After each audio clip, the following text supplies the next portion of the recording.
E nas políticas públicas de saúde, nada melhor do que ela para estar continuando o nosso momento hoje à noite. Olá, boa noite a todos. Aos sobreviventes aí do terceiro turno, não vão embora ainda, por favor, vai ser bem rapidinho. Mentira. Eu acho que não ficou, né? Tem algum... Quem está de conselheiro de saúde hoje aqui? Conselheiro municipal de saúde? Renato, Maria, sobreviventes do turno da noite. Conselheiro local de saúde, tem alguém? Alô? Mais algum? Conselheiro local, dois conselheiros locais, 2 municipais, beleza. Funcionário público, funcionário da prefeitura, quem tá? Beleza. Não tem nenhum vínculo com a prefeitura. Tudo bem. Gente, boa noite a todos. Eu sou Sharon, sou médica de família, estou há 5 anos trabalhando aqui no município e a gente vai ter uma conversa bem rápida sobre controle social e participação popular em saúde. Pode passar, por favor? Está cortando, né? Pode passar, Rod.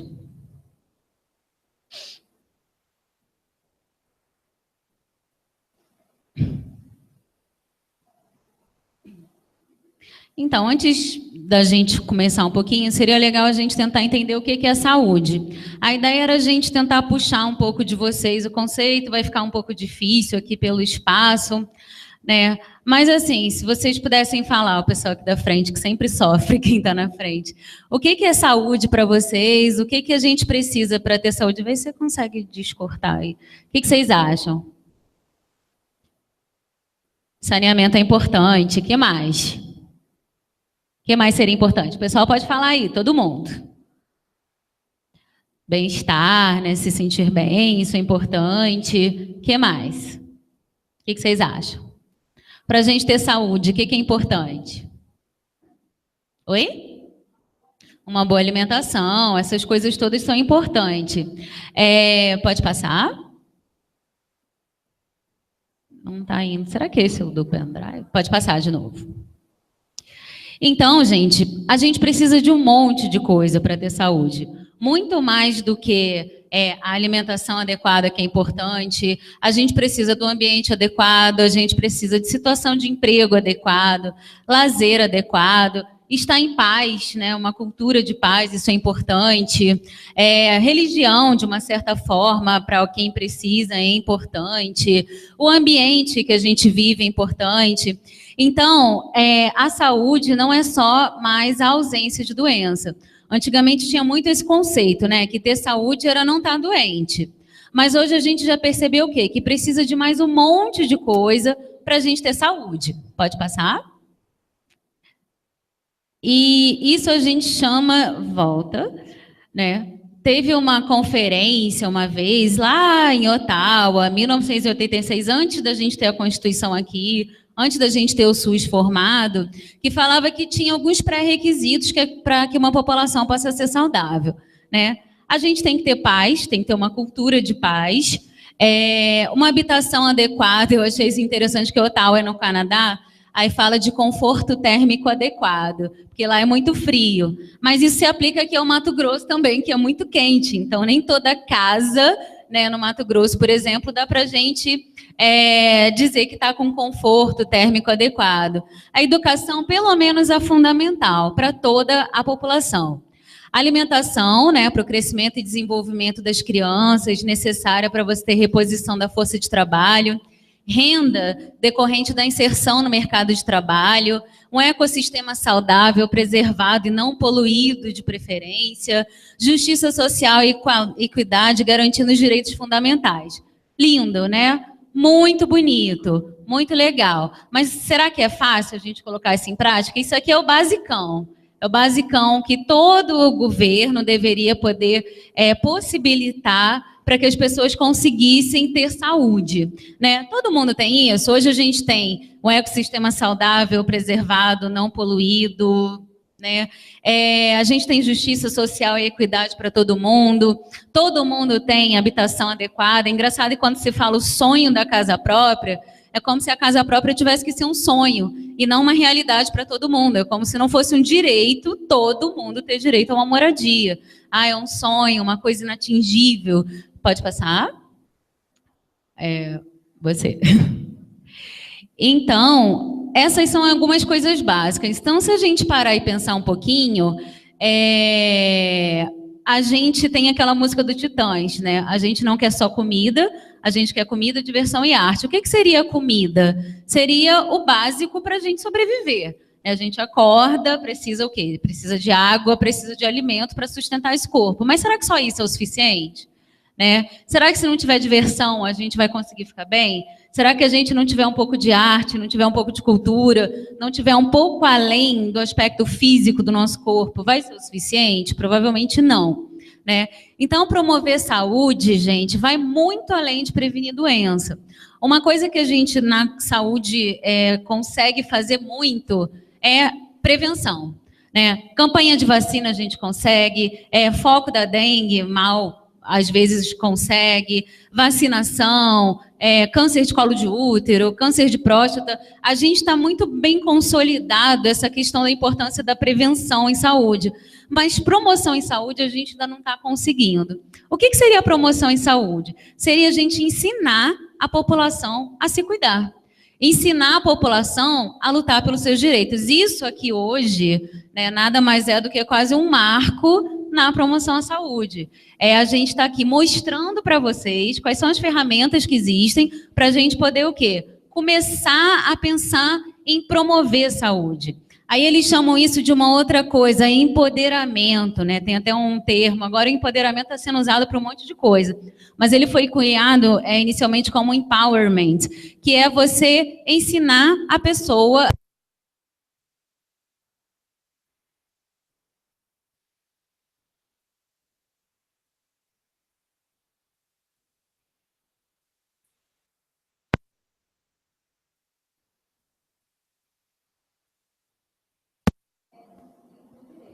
Hoje em dia, o que a gente vê? A gente vê uma saúde muito focada no quê?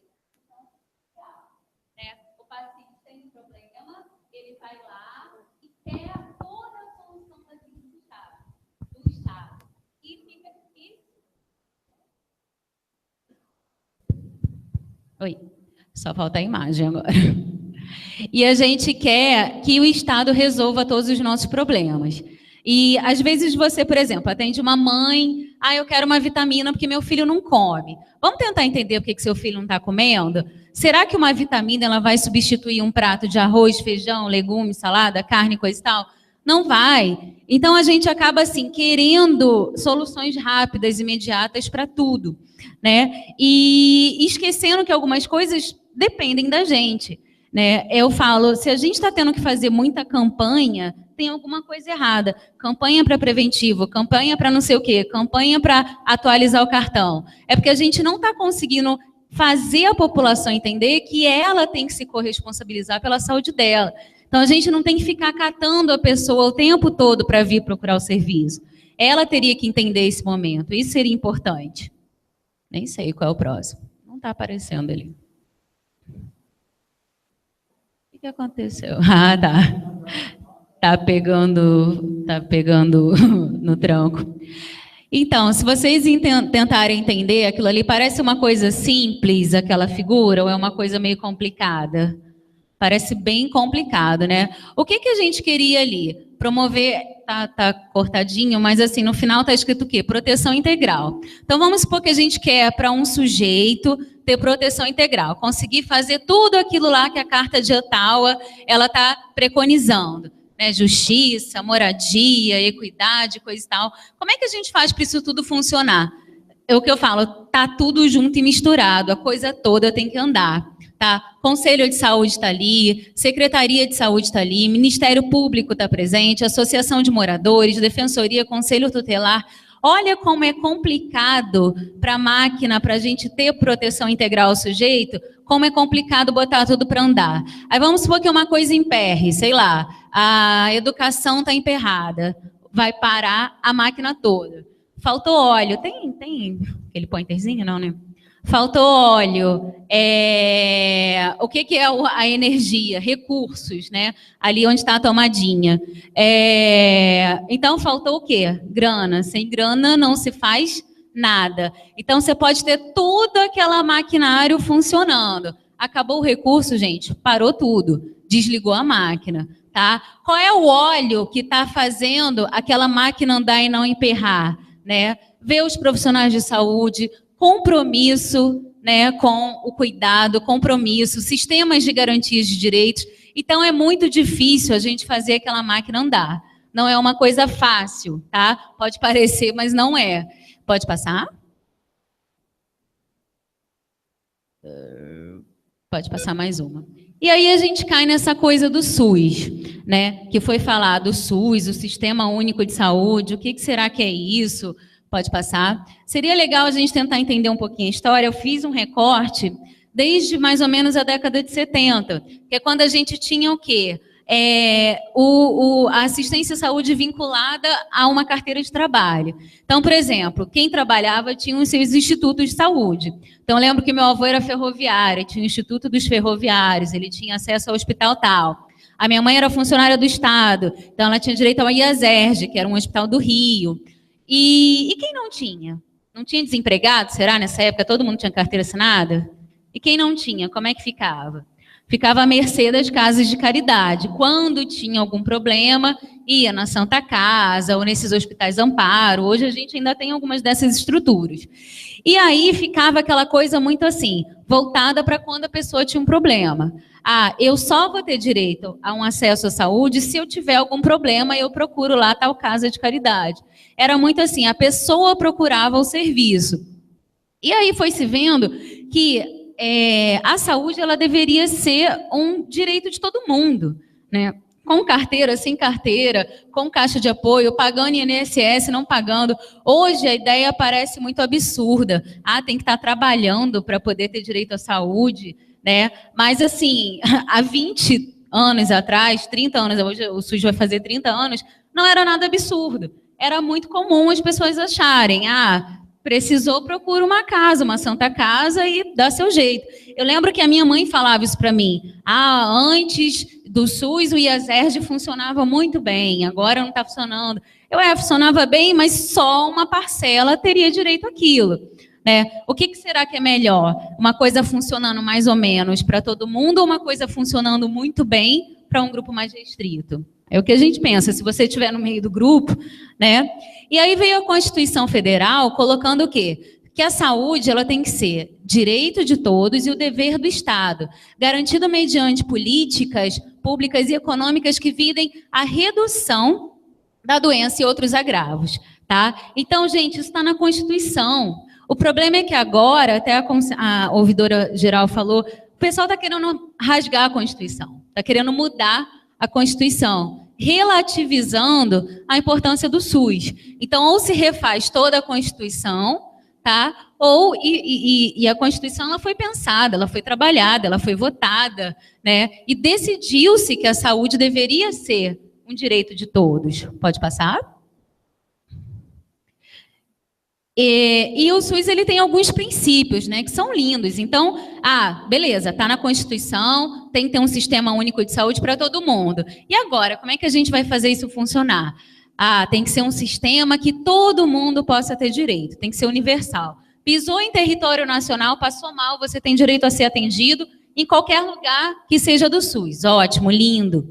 Né? Tem que ter equidade. O que é equidade? É igualar os desiguais. Né? Não é igualar os desiguais, mas assim, você oferecer o serviço de acordo com a necessidade da pessoa. Então, por exemplo, uma forma de equidade que a gente vê na estratégia de saúde da família é a questão dos grupos prioritários, né? Hipertenso, diabético, gestante, coisa e tal, porque são grupos que precisam ter uma atenção maior. Então, não dá para eu chegar e falar para uma gestante, se vira aí, tenta vaga mês que vem. Eu tenho que garantir acesso para ela, tá? Integralidade. A gente tem que prestar assistência integral. A gente chama desde o bebê ao idoso, desde arrancar a unha até fazer um transplante cardíaco, né? Meu marido, a gente fica zoando, um transplante de cérebro. Então, assim, a gente tem que conseguir um sistema que você consiga atuar em todas as etapas, todas as necessidades que a pessoa pode ter. E as ações, elas precisam ser o quê? Não, mas tudo bem, pode deixar. Prevenção de doenças, tratamento e reabilitação, tá? Então, primeiro eu previno. Vamos pensar no caso de um paciente hipertenso, né? Vamos batalhar para ele o quê? Não evoluir para um derrame, para um AVC. Evoluir para um AVC, ele tem que ter o quê? Assistência naquele momento que ele evoluiu para a doença. E tem que ter uma assistência pós o momento da doença, que é a reabilitação. Então, a gente tem que conseguir o quê? Um acesso, um cuidado integral do sujeito. Beleza, isso é lindo. Como é que a gente agora vai colocar isso em prática? Como é que a gente vai garantir que todo lugar que o SUS funcione, a gente tem equidade, universalidade e integralidade? Pode passar?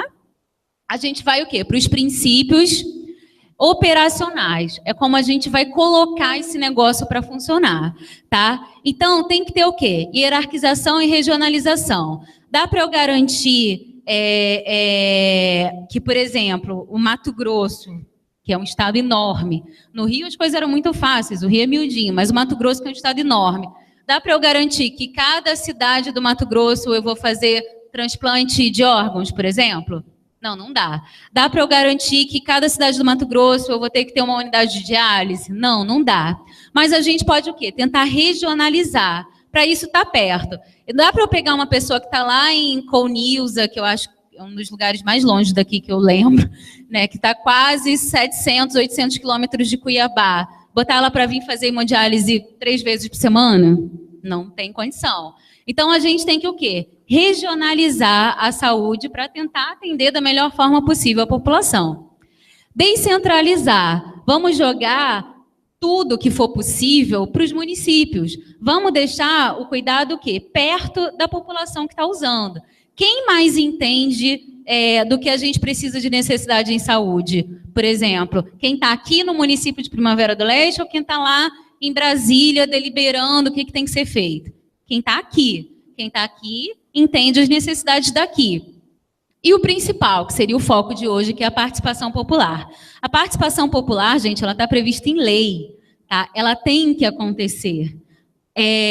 Quando o Ministério resolveu transferir, na verdade, repassar recursos para os municípios ou para os estados, a condição foi que essa transferência deveria ser fiscalizada por órgãos de participação popular. Tá? Então, a gente participa da gestão do SUS através de conferências, que é o que está aqui hoje, através dos conselhos de saúde, e os conselhos eles têm que ser paritários. 50% do conselho tem que ser de usuários, 25% da gestão e 25% de funcionários públicos, por exemplo. Por que é importante ter 50% de usuários? Se eu vejo alguma coisa que eu não estou concordando em relação ao orçamento e eu trabalho na prefeitura, não vai ficar chato para mim chegar, peitar, falar, não faça coisa e tal? Então, assim, é importante, para poder a gente ter liberdade para poder colocar, e 2, para a gente poder entender o que a população está passando. Quem melhor para entender o que está passando, senão a própria população? Pode passar?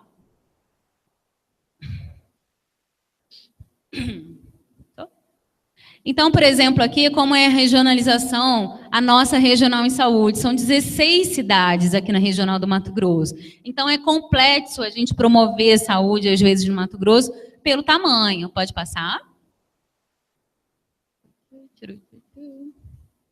E vocês acham que é justo todo mundo ter o direito de usar o serviço de saúde? O que vocês acham? É justo a saúde ser de graça para todo mundo?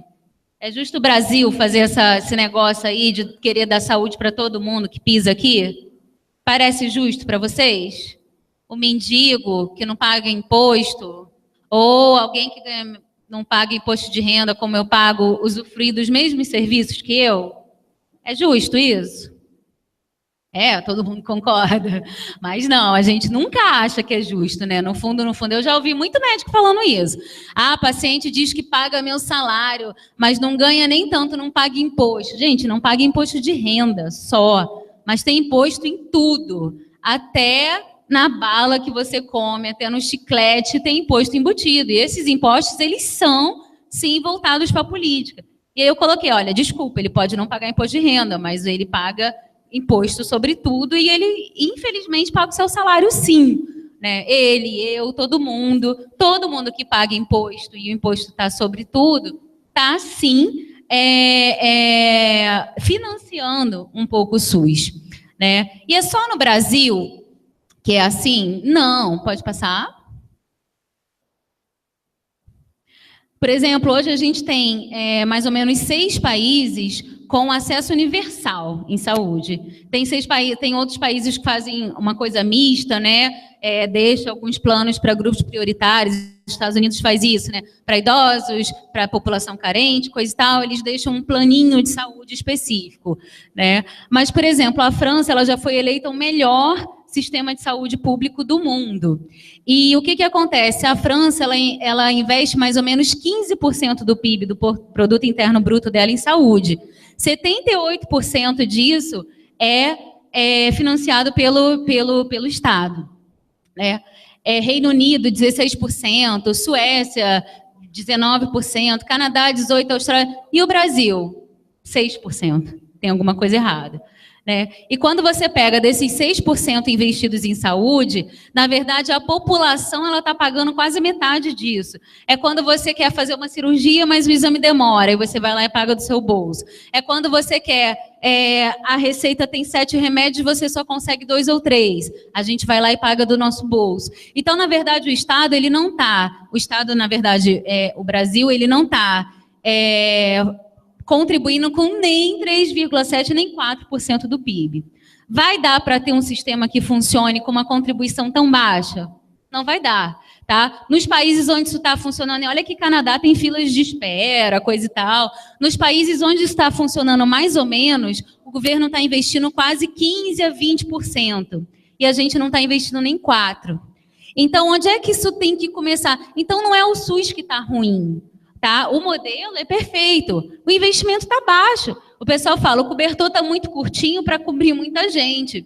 Aí você pega esse investimento baixo e ainda coloca toda uma cadeia de corrupção, tirando o pouco investimento que já tem. Então, assim, se fosse todo esse 4% do PIB que é investido, se fosse todo ele investido em saúde, sem nenhum desvio, sem nenhum superfaturamento, ainda assim seria pouco, tá? Ainda assim não daria conta. E aí você transporta isso para uma realidade do Brasil, onde a gente tem desvio até de merenda, onde tem desvio até das APAES. O pessoal falou, pô, a merenda eu já fiquei assustado, mas quando tirou dinheiro das APAES, aí você vê que tem alguma coisa muito errada com o brasileiro, né? Não me excluindo do Brasil. E então tem aquela coisa, o Brasil é o 7º PIB mundial, é a 7ª economia, isso era em 2014. E não está aparecendo ali, mas está ocupando 172, eu nem sei como é que fala isso, a 172ª colocação no ranking de investimentos da saúde. Tem alguma coisa muito errada nisso. Quem será que está interessado da gente ter um PIB tão alto e um investimento tão baixo em saúde? Né? Tem alguma coisa errada. A gente está com uma economia muito boa, né? Teoricamente, mas a gente está investindo muito pouco numa coisa que está na Constituição, que a gente deveria estar investindo mais. Pode passar? Então, não vai ter milagre, gente. Se a gente não investir mais em saúde pública, a tendência vai ser o quê? Um sucateamento cada vez maior do serviço. Aqui não está dando para vocês lerem, é uma charge que fala assim, nem eu estou enxergando, né? Tá. Estamos numa democracia e, enquanto cidadão, eu tenho o poder de mudar o destino do meu país. Aí um cético, né? Jura mesmo? Você tem um banco? Não. Você tem um canal de TV? Não. Você tem uma empreiteira? Não. Você tem dinheiro para poder especular? Não, mas eu não tenho nada disso, mas eu tenho a força do meu voto. Ah, que lindo, eu posso tirar uma foto? Por quê? Porque, de alguma forma, Aquilo ali não é a situação ideal, mas é o que a gente tem visto na vida real, né? Quem é que está hoje mudando o destino do país? É quem tem grana, né? Então, quem é que deveria poder mudar o destino do nosso país? Nós. É só o voto que é uma ferramenta importante para a gente conseguir mudar as coisas? Será? Será que tem mais coisa? Pode passar? Então, existem outras formas de cidadania. O que eu falo assim é que o voto, pode passar, Maviane, o voto ele é muito estanque, né? Você votou, o cara entrou, não fez o que você queria e você não pode fazer nada, né? Vai ter que esperar 4 anos para aí depois não ter, com 3 anos e 7 meses, ele tentar te convencer que poderia ter feito mais e você vai e ainda vota nele de novo. Então, gente, o voto é uma coisa muito estanque. Existem outras formas, e aí entra a minha neurose, a minha teoria da conspiração. Existem outras formas de controle social, outras formas da gente exercer cidadania, além do voto, né? E a gente não tem muito conhecimento disso, isso é proposital, tá? Isso é proposital, né? A minha políticas, tentativas de mais participação, mais divulgação, elas estão sendo cada vez mais tolhidas, estão sendo cada vez mais abafadas para que as pessoas não conheçam mesmo as formas como elas podem intervir no processo. E uma das formas é o quê? É o controle social, tá? Onde está na Constituição o quê? Todo poder emana do povo. Todo poder tem que vir do povo. E a gente deveria acreditar nisso, né? Não deveria ter que ser igual àquela charge anterior. Você tem um banco, você tem uma empreiteira, você tem um canal de TV, então você não tem poder de mudar nada. E a gente não se empodera dessa coisa de que a gente tem o poder para mudar as coisas. Então eu adoro esse quadro aqui, que mostra todo mundo, desde a lavadeira até o trabalhador rural, até o trabalhador mais braçal, até o executivo. Todo o poder deveria emanar do povo, né? E através de instâncias colegiadas, sociedade civil organizada, mas dá uma preguiça, né? E na reunião da Associação de Moradores, dá uma preguiça ir na reunião do Conselho de Saúde, dá uma preguiça participar do Conselho Estudantil. Sempre vai ter alguém que dá para fazer isso. Eu sou culpada demais para isso, né? Dá uma preguiça ficar até 10 horas na conferência, né? Se a gente estivesse num bar, vendo um filme, mas na conferência não, né? É aqui que a gente vai decidir, por exemplo, os próximos 4 anos na saúde. Aqui é um desses momentos, e amanhã vai ser outro. Mas dá muita preguiça, né? Deixa que o pessoal resolve. Pode passar? Então, a gente, além de não conhecer o controle social direito, quando a gente conhece, a gente tem muita preguiça de participar. Isso é muito chato, esse negócio de mudar o mundo, isso não dá certo, não. Tá? Deixa isso para quem é idealista, para quem é de esquerda, ou para quem é de não sei o quê, ou para quem está ganhando alguma coisa por fora só para fazer isso. Eu não estou aqui para isso. Então, os movimentos populares no Brasil, eles foram capazes de mudar muita coisa. Em 2013, hoje já está nos livros de história, a revolução, as revoluções de 2013. E foi muito legal porque a gente participou dessa. Quando a gente lê do livro, né, Revolução Farroupilha, a Guerra do Paraguai, não sei o que, a gente... Maneiro, mas assim, a gente conseguiu participar de fato, de uma revolução, que foi em 2013. É aquela história, o gigante acordou, deu uma olhada, bocejou e dormiu. Mas, assim, a gente chegou e conseguiu ocupar Brasília, a gente conseguiu alterar projetos de lei através de quê? Mobilização popular. Pode passar? O problema é que a gente não acredita no poder da mobilização popular. E olha quanta coisa tem. Eu quero ser um cidadão que vai além do voto, mas eu não gosto de mexer com o conselho de saúde.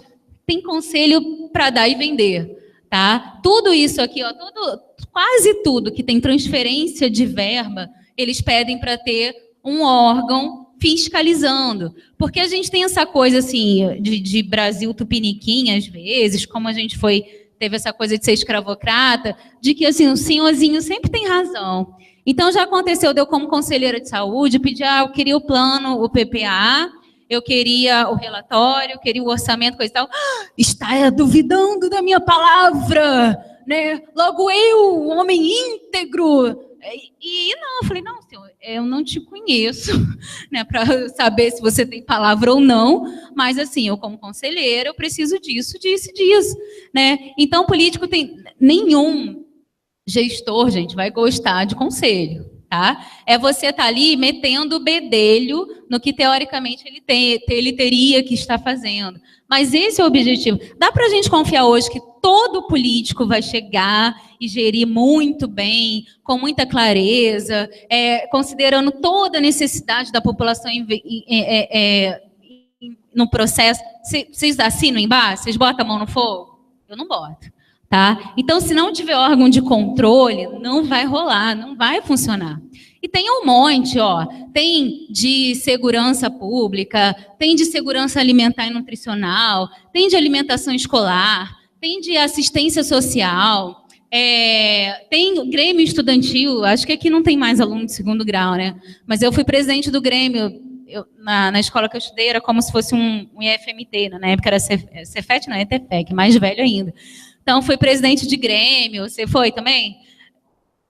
No Alda tem Grêmio. Então, esses dias eu fui na escola ali, eu falei, gente, cadê o Grêmio?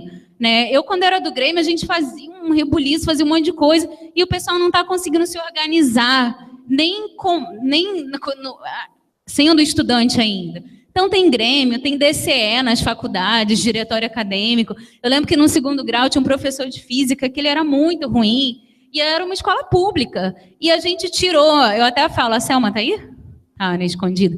Eu até falo, gente, eu estudava em escola pública, a gente não gostou de um professor, a gente fez um rebuliço, fez greve, fez isso, e conseguiu tirar o professor. Às vezes vocês estão insatisfeitos numa faculdade privada, vocês não conseguem tirar o homem. Tem alguma coisa acontecendo, tem alguma coisa errada, né? Então, o pessoal não entende essa coisa de como a articulação pode fazer diferença. Eu fico pensando nesse Conselho de Alimentação Educacional em relação a São Paulo, quando teve aquele desvio de verbas da merenda. Como que o Conselho não viu? Quase 10 milhões desviados. Tem uma coisa errada, né? Se toda a verba que vem para a merenda escolar tem que ser investida em merenda, né? Isso passou por um conselho. Então, se a gente não fica em cima, vai na nossa cara. E não é 100 mil reais, são 10 milhões. Entendeu? Eu falo, com essa coisa de Lava Jato, não existem mais aquela casa de centenas e milhares, é tudo milhões e bilhões, né? Mas pode passar? Então, tem um monte de coisa que a gente pode começar a participar para exercer cidadania. E uma delas é o Conselho Municipal de Saúde, né? Que é basicamente, gente, para controlar as verbas, controlar o dinheiro da saúde, acompanhar a verba que está chegando, acompanhar os repasses, ver como ele está sendo aplicado e ver se essa aplicação está sendo de acordo com os anseios da população, tá? Elaboração de metas, controle e execução das ações e se reunir pelo menos uma vez por mês. Então, ali tem, a charge está cortada, mas tem um hospitalzinho doente, está assim, doutor, o que ele precisa? Ele precisa de um conselho mais briguento, um conselho mais ativo, um conselho que brigue pela saúde, um conselho que brigue por esse hospital. Por quê? Porque se tivesse, o pouco recurso que ainda vem estaria sendo aplicado para aquele fim. Pode passar? Então, gente, as necessidades em saúde, elas são muitas e muito complexas. Então, se a gente olhar, é saúde do idoso, saúde da mulher, saúde do trabalhador, saúde do homem, saúde da população negra, da população cadeirante, da população LGBT, né, também tem que estar incluído. A LGBT também, sim, paga imposto igual a você. O Estado é laico, tem direito à saúde de qualidade igual a você, tá? Da criança, do adolescente indígena. Olha quanta coisa, olha como é complexo a gente pegar e ver as necessidades de saúde de toda a população. Será que é fácil? Cada uma com as suas peculiaridades, com a sua complexidade. Pode passar? É simples, ó. É desse jeito aí que a gente controla. É bem fácil. Pode passar? O que é isso aí? Isso é tudo que um conselho precisa saber, né, para poder fiscalizar. Muito fácil. PPA, Plano Plurianual, LDO, Lei de Diretrizes Orçamentárias, LOA, Lei Orçamentária Anual, PMS, RG. Não dá, é muito complicado isso. Não dá para ser conselheiro e não ter conhecimento disso. Tá? Doutora, então não me sinto apta. Beleza, bota alguém que se sinta. Eu assumi o conselho, mas nunca ninguém me falou o que é isso. Tem alguma coisa errada. Porque como é que a gente aprova um orçamento sem saber como é que aquilo ali funciona? Tem alguma coisa errada. Pode passar? Ah lá, gente, é muito simples, ó. A gente vê a necessidade, a ironia, a gente vê a necessidade de saúde da população. Aí os conselhos municipais de saúde, os conselhos gestores locais, a conferência, a gestão, a comissão de planejamento em saúde da gestão, senta todo mundo junto, ó. Essas foram as propostas da conferência. Esses são os indicadores de saúde. Esse é o nosso orçamento. O orçamento não vai dar para tudo. O que a gente vai priorizar? Ah, por que vai priorizar? Por que isso é mais importante? Aí faz-se o quê? Um plano plurianual. O plano plurianual, ele pega os 3 anos da primeira gestão, e aliás, o último ano, né, teoricamente, e o primeiro da seguinte. Então, por exemplo, a gestão que está entrando agora, ela vai ter que organizar o plano plurianual dela. Isso é uma das razões da gente estar aqui hoje. E a gente tem que pensar numa forma disso contemplar, por exemplo, o que foi na última conferência de saúde, que foi em 2015, tá? Então, vai ter que sentar, ver aquele monte de propostas. Alguém que estava na conferência de 2015? Né? 3 gatinhos pingados, Renato estava, eu também. Então, a gente vai ter que pegar aquelas quase 200 propostas que foram aprovadas, que aquilo ali é o anseio da população, tá? A gente foi em todos os bairros, foram 9 pré-conferências, foi conferência na zona rural, foi a conferência no dia... A última coisa que vão poder dizer é que aquilo ali não foi representativo. Foi. Tem até umas coisas... Eu, como profissional de saúde, eu falo, gente, que absurdo querer isso. Mas é o anseio da população. Vamos tentar adequar, vamos tentar conversar. E isso vai para o plano plurianual. Beleza. Entrou no plano, o orçamento ele tem que ser o quê? Previsto de acordo com aquilo que está ali. Tá? Então, tem o plano anual que o secretário, por exemplo, a gestão, apresenta para o conselho. Ó, a gente tinha aquele plano de 4 anos e esse ano a gente conseguiu fazer tal coisa desse plano. Tudo bem? Beleza? Aí o conselho, pô, mas por que não fez isso? Por que não fez aquilo? Ó, a previsão de orçamento para essas coisas é 5 milhões. Aí vem 15, né? Pô, mas a previsão era 5, por que gastou 15? O que deu errado? O que houve? Que previsão foi essa? Por que está faltando tal coisa? Por que isso não está previsto? Então, eu fico assustada. Uma vez eu participei de uma reunião de apresentação de orçamento, durou nem meia hora. Ah, gastamos tanto, não é possível que deu. Eu falei, eu devo ser muito burra, porque eu não estou conseguindo entender esse negócio. Né? Então, para as ações serem o quê? Efetivas e de acordo com a necessidade. Olha que maneiro, não é igual voto, que você votou durante 4 anos e você não tem o que fazer. Todo ano, e a cada 4 meses, quando a gestão tem que apresentar o orçamento, dá para você intervir, dá para você falar, ó, por que não está contemplando mais fisioterapeuta? Tem campanha de catarata, beleza, mas a gente tem uma fila de vesícula de quase 2.000 pessoas. Catarata é ruim, o velhinho tropeça, coisa e tal, uma vesícula o cara vai morrer. Entendeu? Então, assim, vamos sentar e ver essas prioridades. Uma vez a gente teve aqui um curso há 3 anos atrás de 5S, né? Então, será que aquilo foi o anseio da população? Será que aquilo foi o anseio dos funcionários? Quanto foi gasto naquele curso? Será? Porque, assim, o orçamento foi aprovado para o curso. Hoje, 3 anos depois, qual foi o impacto daquele curso nas unidades, para os funcionários? É isso que a gente tem que pensar quando uma gestão chegar e falar, ó, vamos gastar tanto com a coisa tal. Pode passar? E quem vai fiscalizar isso, gente? Quem vai fazer isso andar? Pode passar? Todo mundo. Vereador, Ministério Público, eu queria muito que eles estivessem aqui. Vereadores, Ministério Público, Defensoria, Conselho Local de Saúde, Conselho Municipal de Saúde, Conselhos Gestores Locais, todo mundo. Qualquer reunião que você participar, você pode contribuir para esse negócio andar. Entendeu? E se não estiver andando, você tem que se corresponsabilizar também. Porque eu falo isso lá no corredor. O pessoal reclama, não tem exame, não tem não sei o quê, cadê o remédio? Falei assim, já foi numa reunião do conselho reclamar disso? Já foi na ouvidoria? Vai no lugar certo. Reclama comigo, beleza, estamos aqui, vamos ouvir. Mas a minha resolutividade para isso é quase nenhuma. Porque não sou eu que estou comprando. Não sou eu. Então, a hora do planejamento para os próximos 3 anos é essa. é onde o cara vai dizer, ó, eu não vou alocar recursos para isso. E aí vai todo mundo concordar. E aí nos próximos 3 anos a gente vai ficar sofrendo porque não teve recurso para isso. E aí não vai adiantar reclamar.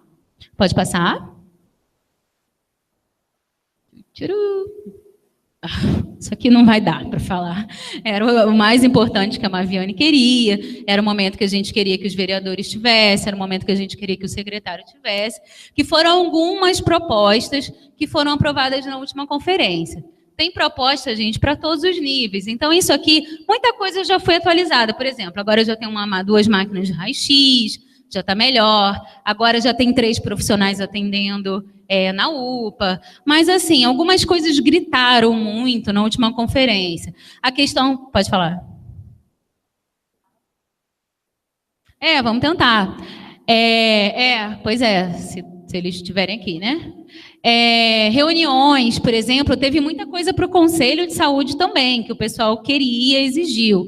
Eles querem, por exemplo, que os conselheiros municipais, até pegar os 2 representantes que estão aqui do Conselho, o pessoal quer, por exemplo, né, que os conselhos municipais eles se reúnam com a comunidade num cronograma definido.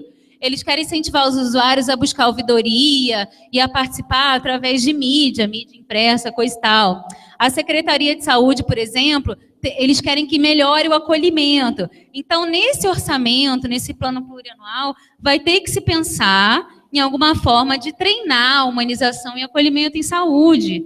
Isso foi, acho que em todas as conferências. O atendimento não é humanizado, a gente não se sente acolhido. E, gente, acolhimento não vai brotar do além. A gente vai ter que conscientizar as pessoas de que isso é importante. Quantidade, insumos em quantidade suficiente. A gente está tendo um problema de falta de papel, né? Então, está faltando receita, está faltando receituário, está faltando impressos, coisa e tal. Então, em algum momento, há 3, 4 anos atrás, esse negócio não foi bem planejado, porque nesse último ano está faltando, né? Contratação de mais fisioterapeutas. Era para contratar mais 3. Eles querem mais 1 para o centro de reabilitação, mais 1 para o NASF e querem mais 1 lá para o Conviver. Não permitir que o tempo de espera de exames no município ultrapasse aos 60 dias. Os exames que fazem no laboratório municipal não estão passando, beleza. Mas e os outros todos? Estão passando para caramba. Então, a política, ela tem que ser mais focada o quê? O anseio da população é a espera por exames. Mas isso não é mais importante. Mas o pessoal está chateado com isso. Então, o orçamento, ele vai ter que ser o quê? Focar. Tá?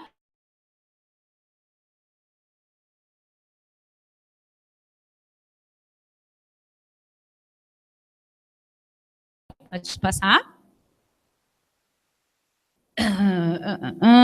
Então, foi dito que tem que ter conselho local em todas as unidades. A gente ainda não conseguiu, acho que tem 3 ou 4. Isso tem 2 anos, tá, gente? Já tem 2 anos essa conferência. A conferência municipal, nos primeiros 6 meses da próxima gestão. Isso foi legal. Para quê? Para as coisas da conferência poderem entrar no plano plurianual. Não faz sentido isso? Na conferência, a gente vota as propostas. E aí só vai entrar isso 4 anos depois? Não, por isso que a gente está fazendo agora. Isso foi uma coisa que foi pedido, né? Definir previamente no PPA e no LOA um orçamento suficiente para as ações dos conselhos. O conselho também não vai conseguir andar sem perna, né? Então, isso já tem que estar no PPA. Promover o curso introdutório para os conselheiros. No máximo 3 meses depois da posse. Então, a gente tem, por exemplo, conselheiro que tomou posse já tem quanto tempo? Já está até acabando, né, a gestão de vocês? São 2 anos? Tem 1 ano e meio que vocês tomaram posse? 6 meses só? Tá, então já estão 3 meses atrasados. Tá? Tem 6 meses que os conselheiros assumiram, gente, e não tiveram um curso ainda daquele negócio. Como que aprova orçamento sem saber o que é um PPA, um PAS, coisa e tal? Difícil, tá? E tem mais coisa da secretaria, um mural de informação em todas as unidades, com dados sobre transparência. Tem coisa que é fácil, tem coisa que não depende de grana. E olha, e a coisa não anda mesmo assim, porque às vezes não senta-se para planejar, né? Disponibilidade de atendimento em saúde do trabalhador, pode passar?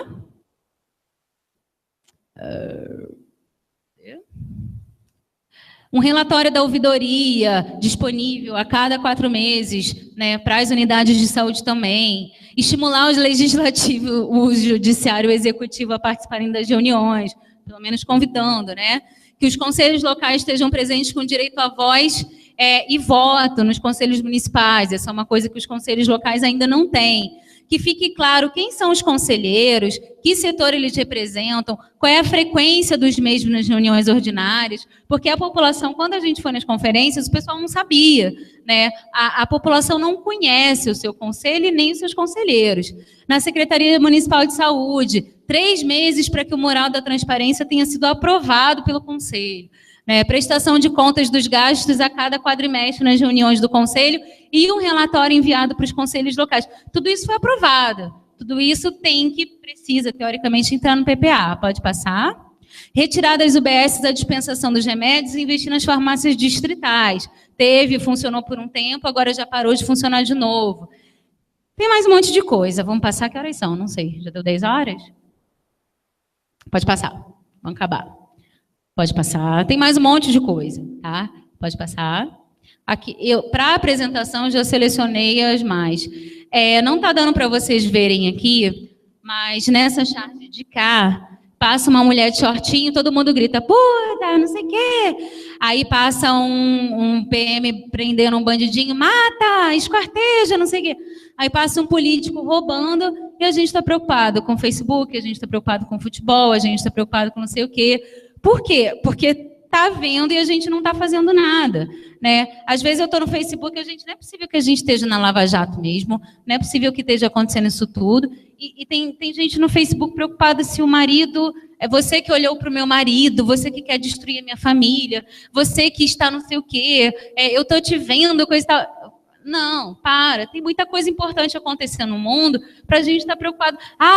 Doutora, porque fulano falou isso de mim, mas e daí? Você é isso? Não, então pronto. Né? Tem tanta coisa importante acontecendo no mundo para a gente estar preocupado se alguém falou ou não alguma coisa. E a questão da ovelha negra. Né? No começo você vai ser ovelha negra. Quando você for um cidadão, a gente fala, está faltando gente cri-cri nesse mundo.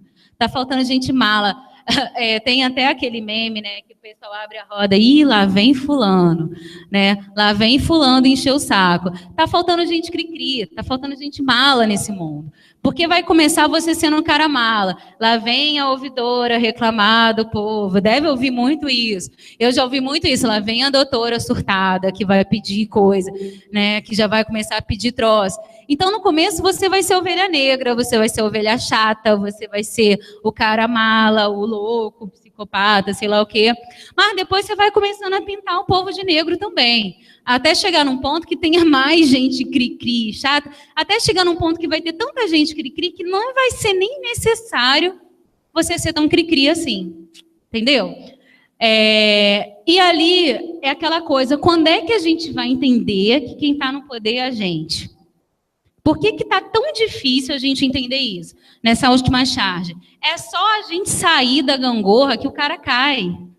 Mas a gente está lá reclamando, xingando, brigando, irritado, mas não sai. Não se mexe para fazer a coisa diferente. Pode passar? E para finalizar... acabou que você falou a mesma coisa da Simone de Beauvoir. Para a gente não, eu falei para não dizer que eu não falei de uma conferência de mulheres, mas assim, já foi falado. A gente tem que ter cuidado, principalmente mulheres, que toda vez que uma crise começa, a mulher sempre sofre mais, né? Estado Islâmico, geralmente é a mulher que se estrepa. E aí a Simone ela fala isso, nunca se esqueça que basta uma crise política, econômica ou religiosa para que os direitos das mulheres eles sejam questionados. Esses direitos eles não são permanentes. Todo dia a gente tem que se manter vigilante. Gente, SUS, hoje a gente está muito acostumado com o Sistema Único de Saúde, mas isso não foi permanente há menos de 30 anos atrás. E está perigando não ser mais permanente. Está perigando os nossos filhos não terem mais direito daqui a um futuro, se Deus quiser, mas um futuro curto a um Sistema Único de Saúde. Por quê? Porque já está se falando, vamos fazer planos alternativos, vamos não sei o quê, vamos não sei o que lá. tá? E se a gente não ficar ligado, a gente perde direito de uma hora para outra, né? O pessoal tem uma charge nova. Eu tô com medo de dormir e acordar numa senzala porque a Lei Áurea foi revogada, né? Porque está nesse nível. A gente está dormindo, quando acorda, Caixa 2 foi liberada. Quando acorda, isenção, anistia para quem fez crime. Então, está complicado. E uma frase de Martin Luther King, que só foi o cara que ajudou a acabar com a apartheid nos Estados Unidos. Tá? O apartheid é aquela coisa, é um movimento ultra-racista, onde negros ficavam num local, brancos em outro. Banheiro para negros, banheiro para brancos. Espaço, assentos para negros, assentos para brancos no ônibus. Ele falou: o que mais me preocupa não é o grito dos violentos, nem dos corruptos, e nem dos desonestos, e nem dos sem ética. O que mais me preocupa é o silêncio dos bons. Então, assim, a gente tem que ter muito cuidado com aquilo que eu falei. Toda vez que você for indagar, volta esse orçamento para eu ver que eu não entendi. O quê? Você está duvidando da minha palavra? Se eu estou dizendo que isso... Eu já ouvi muito isso. Doutora, vai passear, vai conhecer as belezas do Mato Grosso, não precisa ficar aqui olhando nosso orçamento, não. Aqui só tem gente honesta, né? E você só está pedindo para olhar a conta, que é o seu papel. O silêncio dos bons, gente, é que está incomodando. Porque a pessoa antiética, a pessoa corrupta, ela vai sempre gritar, ela vai sempre tentar se defender. Mas o nosso silêncio é que está incomodando. Porque, no geral, o brasileiro é um povo honesto. O brasileiro levanta cedo, vai trabalhar, acha uma carteira na rua, tenta devolver, tenta achar o dono. Nos grupos daqui a gente vê muito isso. Ó, gente, eu achei a carteira com dinheiro, coisa e tal. No geral, o brasileiro é um povo honesto, é um povo trabalhador. Mas tem uma minoria, né, que acaba não sendo, e acaba a gente ficando quieto. Eu acho assim, a coisa está tão absurda, acontece tanta coisa tão rápido, que não dá nem tempo da gente pensar, a gente está ficando atônito, né? Então, organizar as ideias, procure um conselho de saúde, procure um conselho para você entrar. Ah, saúde não é minha vibe, mas eu vou no educacional, mas eu vou no de assistência, eu vou no de segurança pública. Procure um conselho, frequente reuniões, participe da conferência, fique até 10 horas, que é o horário de acabar de preferência, mas não nos silenciemos, tá? Porque o que mais é preocupante hoje está sendo o silêncio do cidadão de bem, né? Frente a tamanha atrocidade que a gente tem visto, está sendo o nosso silêncio. Está sendo a nossa incapacidade, ou nós estamos anestesiados, ou nós estamos em choque, ou a gente não está sendo treinado para brigar. Obrigada a muito trabalho, tá? Essa mensagem, acho que é a última, né? Essa é a mensagem que eu queria deixar. Vamos ver se amanhã talvez a gente consiga voltar um pouquinho nas propostas. O PPA, que é esse plano para os próximos 4 anos, ele precisa ser organizado. Então, o que vai acontecer? O conselho, por exemplo, vai apresentar as propostas, a equipe de gestão da secretaria vai sentar, vamos tentar viabilizar esse negócio. Vai apresentar para o conselho, tá? E se o conselho não cobrar? Você tem que estar nas reuniões do conselho. Quando for a reunião do PPA, eu quero saber, tá? Eu quero saber se a proposta lá que eu fiz... né? Começar a ter mais... Não é que a gente não tenha direito de cobrar. Todo mundo tem direito de cobrar, tá? É cidadão, paga imposto, coisa e tal... Você tem o direito de cobrar. Mas a gente começar a entender que existem outros canais e que a coisa não vai andar sozinha se a gente não ficar em cima. Não precisa ser só eu a ficar em cima, até porque eu só ficando em cima não anda mesmo. Mas se a gente começar uma população maior a pressionar, a coisa vai andar. Não tem como não andar. Tudo bem? Obrigada aos guerreiros que ficaram até as 10 e blau. E era isso. Pessoal, doutora, muito obrigado. Eu tenho certeza que amanhã a gente vai ter que voltar um pouquinho, pegar essa fala das propostas, para o pessoal poder entender o quão é importante essas propostas para os nossos próximos 4 anos. Mas, para isso, não é só a conferência. A hora que terminar, a gente vai ter que fiscalizar, né, seu Renato? E é por isso que o seu Renato vai entregar uma lembrancinha em forma de agradecimento. Pessoal, então é isso. Boa noite a todos, principalmente aos guerreiros. E amanhã, às 8 horas, aqui novamente.